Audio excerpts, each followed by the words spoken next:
Պարոն Սահակյան, ինչպես գիտենք, ձեր գյուղը ևս այն գյուղերի շարքում է ընդգրկված, որտեղ վնասներ են կրել Գորդարատանձրևի կարկուտի հետևանքով, արդյոք հասցրել եք գույքագրել ինչ չափերի վնասների մասին է խոսքը այս պահի դրությամբ։ Ուրեմն 100% վնասված է բոլոր ցանկատարածությունները, ցորենը, կարին, կարտոֆիլը, եգիպտացորենը, ամբողջը վնասված է 100%-ով։ Համատարած ջարդել է բնակիչների տանիքները, արևային կայանները, տան աբագիները եւ այլն։ Բոլորը վնասված է։ Իսկ գույքագրումը եկել է արդեն մեզ համայնքապետարանից ցուցումը, որ պետք է գույքագրենք։ Այսօրվանից սկսել ենք գույքագրել։ Իսկ փոխհատուցումը ինչպես է կազմակերպվելու։ Դե այս պայն ոչ մի ինֆորմացիայի չեմ տիրապետում փոխհատուցման հետ կապված, կառավարությանը դիմենք, տեսնենք, դասկից ինչով կարող է մեզ օգնել։ Իսկ մոտավորապես քանի հեկտարի մասին։ 1300 հեկտար։ Ինչ ցանկատարածություններ են եղել կարտոֆիլ։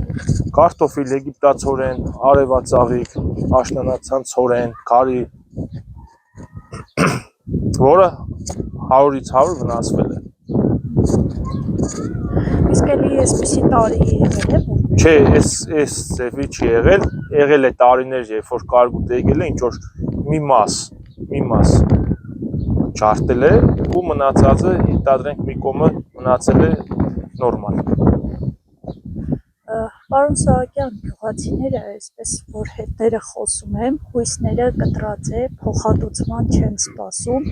ասում են պետությունը երբևէ մեր մատից փուշ չի հանել։ Տեսեք, պետությունը ինչը իրանց մատից փուշ չի հանել, որ պետությունը ծրագիր է ներկայացրել հեկտարին 70,000-ի հաշվով, որ գարի ցանես, քեզ 70,000-ը հետ վերադարձնեն, որ այդ 70,000-ի մեջ կմտնի քո ցանքսի գումարը, կուլտիվացիայի գումարը կամ սերմի գումարը, նույնն էլ աշնանացան ցորենն է, որը հետը հաստատվել է։ 80,000 դրամ էլ աշնանացան ցորենն է։ Իսկ կարկտակայանների կարկտակայանները գործել են։ Ուղղակի էս են կարկուտները, որ կարկտակայանի դերը չէր խաղում։ Ձեր գյուղը ինչ խնդիրներ ունի։ Մի ժամանակ ոռոգման ջրի խնդիր։ Մենք ընդհանրապես ոռոգման ջրի խնդիր չենք ունեցել։ Ոռոգման ջուրը եկել է միշտ։ Մերը ուրեմն բոլոր տեղերը գրեթե ջրովի է, բացի զաստավից։ Մնացածը ամբողջ գյուղի դաշտերը, տնամերձները ոռոգով են ու ջրի խնդիր չենք ունեցել այսքան ժամանակ։ Ուղղակի ճիշտ կազմակերպվել է պետք է, որ ամեն մեկը գիտենա իր կոպիտ ասած հերթը երբ է ջրելու, մեկը մյուսից ջուրը չկողանան, ուտպես բաներ։ Դուք կարողանում եք այդ ամեն ինչը ճիշտ կազմակերպել։ Դե այսպես է, ուրեմն մենք ունեցել ենք ջրբաժան, ջոյի աշխատողը այդ ամեն ինչին հետևել է։ Ես որպես վարչական ղեկավար ամեն ինչ ինձանից ինչ կախված եղել է, ես արել եմ։ Բայց մեծ հաշվով դա անելու է ջրբաժանը, որն որ դրա դիմաց աշխատավարձ է ստանում։ Բայց վերջնական այսպես պատասխանատվությունը ձերն է, որովհետև դուք եք վերահսկում։ Դե դե բայց եթե ինչ որ մի հատ գործ աշխատանք ունի իր աշխատողը, այդ մարդը պետք է պատասխանատվություն կրի, որ ամեն ինչում ժողովրդի կողքին լինի ու այդ հարցը սա իր տեղը գցի ամեն մարդ որ ժամին երբ իր ոռոգումը կատարի։ Դե ես որպես վարչական ղեկավար միշտ գնացել եմ, հետևել եմ, ջուր չի եղել, զանգե խնդրել եմ, դիմել եմ, ասել եմ, մարդիկ մեզ միշտ աջակցել են։ Իսկ մարզպետը այս խնդրով եկել է ձեր գյուղ։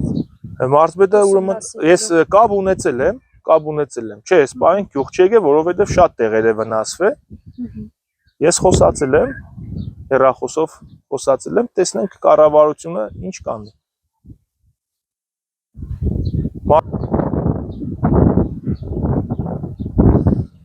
Համայնքի ղեկավարն է եկել հենց երկրորդ օրը կարկուտի, համայնքապետարանի աշխատակազմը հանձնաժողով ստեղծած։ Բայց ահա որ է, ընդանուր բոլորը 100%-ով վնասված է։